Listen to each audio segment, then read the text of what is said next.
Welcome back to the Business is Human podcast. I'm your host, Rebecca Fleetwood Hession, and we're here to bring you episodes that blend meaningful work with profitable success. Here to steward what I call the age of humanity. I believe if we transform the way we work, we can transform the way that we live. As always, my friendly request, if you like what you hear, hit subscribe so you don't miss any episode, and leave a review to tell the other humans that they might like it too. Always looking to help you and connect with others. All right, let's get into it, shall we? Welcome back to the show. Today, we're going to talk about competition. And because business is human, we're going to talk about competition and how it impacts our nervous system. And this has been a topic that's been on my mind for a while as I'm researching and writing right now. But also, I ran into this TikTok that really hit home, and I'm going to play a bit of it for you just to show you the context. So this is a gal that she used to work for American Eagle as their social media person and no longer is there, but is dropping some tea on the company. And that's not why I'm sharing it with you. But what she has to say is very true from a nervous system perspective. And I'm going to break that down after I have you listen to it. Unfortunately, I am the former social media manager of American Eagle. I really thought that I would come to a point to talk about my experience working there. But I'm just glad that we are now here at a point hating on this brand together. Part of the reason why I had such an issue when I worked there was because it was extremely clear to me that everyone in the senior leadership had no idea who the demographic or the customer was. And just as some background, I worked at an American Eagle store while I was in college, like 10 years ago, more than 10 years ago, before I had even worked in corporate. My light just turned on. So I had an extremely good idea of who was buying the clothes, coming into the store, liked the product. And of course, as a very avid social media user, I had worked in social media professionally for 7 years before I had gotten that position.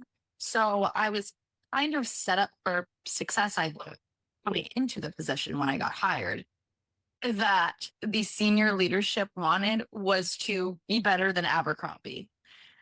Only thing I heard from the second that I got there until I quit was, how can we be Abercrombie or better? They didn't really care about, whether the product was good, whether it was a good representation of who was actually buying the product. They didn't care about any of that. That's what I want to talk about. This is where we get into a problem because at first, competition can feel like focus. Let's beat the competition. It gets people riled up and excited. But actually, it is a threat to our nervous system. It sends a signal that has significant impact on our nervous system, which then has impact on our culture and connection overall. So this TikTok goes on to say that the social media team didn't ever talk to the influencer team, also a problem, that they're not collaborating on messages that go out to the public about your brand. And the more I listen to her talk about this issue with American Eagle and wanting to just beat Abercrombie, that competitive nature has infiltrated their culture. And when that happens, people hoard ideas, they cover their bases, they stop sharing. And that's a nervous system response because that's what your body does when it feels like it's under attack. And so when we're not focused on the customer, you're focused on beating another company in your industry, that competitive mindset turns departments against each other. And actually, who becomes the enemy? She said it, it's the senior team. So your nervous system is designed to connect. And so when we feel like we're contributing and helping And serving other humans, that's what makes us feel good. That's what makes us feel safe. That's what makes us feel human. And if we're not doing that, it feels like a threat. So when you're serving a customer, you are in what's called the ventral vagal state, where you're calm, you can be creative, you feel connected. But when you're competing, it's fight or flight, it's survival mode. And even though the competition for this example was another company, it ends up becoming the culture. And then later she goes on to talk about the competition that was happening internally. So you can't collaborate as a team internally if your nervous system thinks you're in a battle. If it's a war zone, if the meetings are about beat the competition, beat Abercrombie, beat this other company, that's the way that our nervous systems are going to respond to each other inside the company as well. And so, again, serving activates empathy and regulation and creativity and the good stuff, the stuff that we want to come to work and do. And competing triggers stress and disconnection, and we could just get tunnel vision on the competition. So, we're not biologically designed to thrive in prolonged states of competition. It hijacks our focus from the customer and ultimately creates these internal silos. This is going to be really blunt, but it just is what it is. If your culture is built too heavily around competition, whether it's internally or externally, eventually your teams will turn on the system itself, will turn on you as the leader, will turn on the company. And it's not because they're bad employees, it's because their bodies are wired to survive. And so there's this displaced threat aspect of the science in trauma. And it says the brain doesn't differentiate between external rivals and internal tension. It just sees it all as a threat. And so if leadership or the system is creating that threat, either with unrealistic goals, pressure, lack of clarity, the nervous system assigns that threat to your company, to the system, to either your manager or another department or the leadership team. There has to be a villain in the story. And then people start to respond by either quitting, ghosting, just no longer responding, or worse, they stay and fight and try to sabotage the system. So I know it's harsh, but it's science, it's our biology. So what we don't want is what this TikToker was explaining was groups that go against each other. It's often talked about as internal silos, which are individual groups that aren't working well with others. Many times it's not that they wanted it, that people want it to be that way. It's a natural byproduct of these protective behaviors instead of collaboration. I got to huddle together with my team to survive because this is where I feel safe. It's the others that I don't feel so safe with. And we hear it all the time. As a coach and a consultant, I've been hearing it for years. And now I understand it with more depth because I understand how our nervous system works. We don't want the hyper competitive cultures. They may boost performance in the short term, but they burn out people and they build internal enemies. That I've seen situations that part of the culture continues for years, even with new leaders and new people.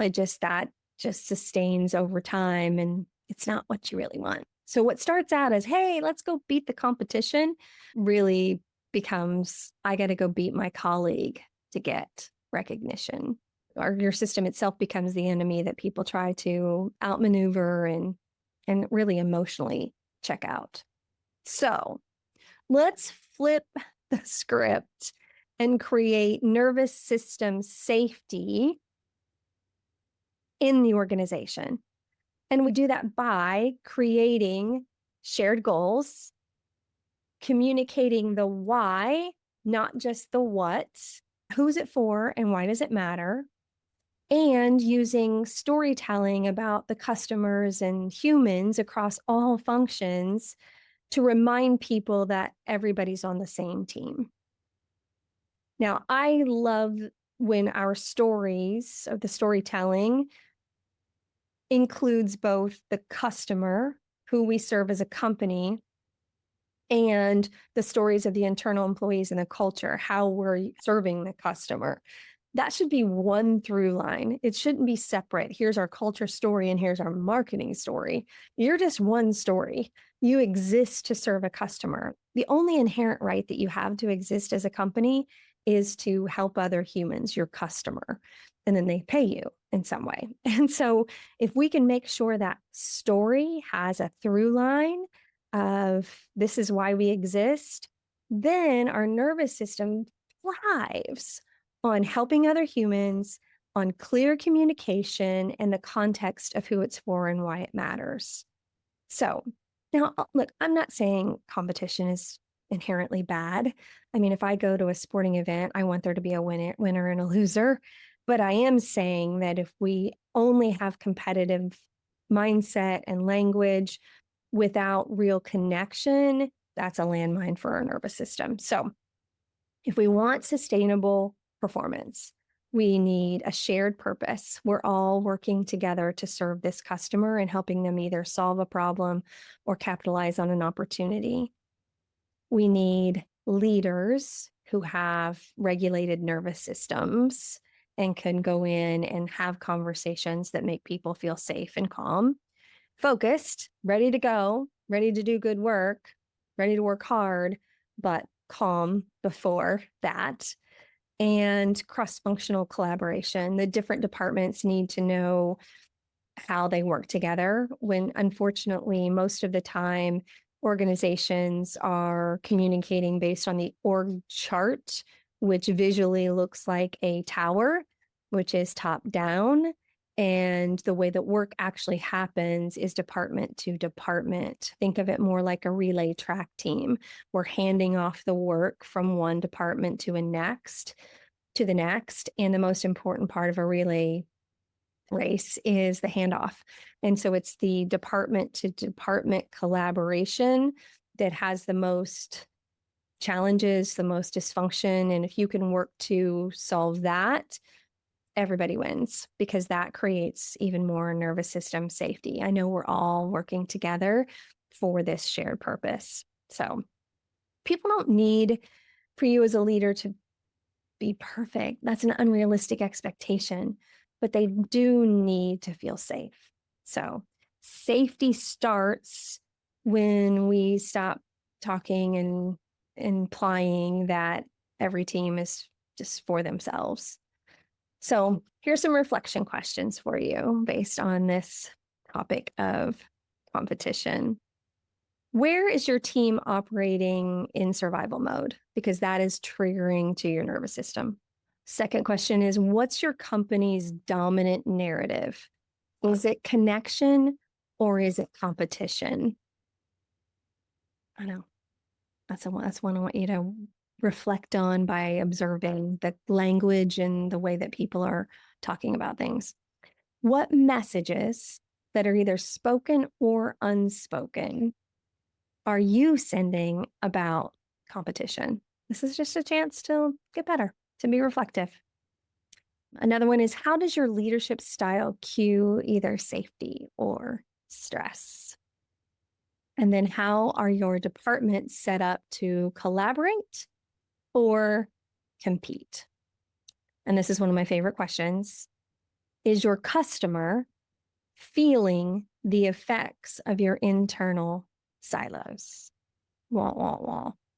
That one's tough. But if you solve that, I promise you that your sales and your profitability will follow. And how often do your teams co-create, collaborate versus compete? Even if you think it's in a friendly way, the more times we set up competition, just be thinking about what are the unintended consequences of that. All right. I hope those questions are helpful as you move through your days to come to help you decide if there's some places that you've, again, unintentionally probably created more competition than our nervous systems need. All right. If you need help with this, I would love to talk to you about it, help you by even facilitating a session for you between various departments or your teams to really understand more about how to collaborate. All right. Thank you. Make it a great day.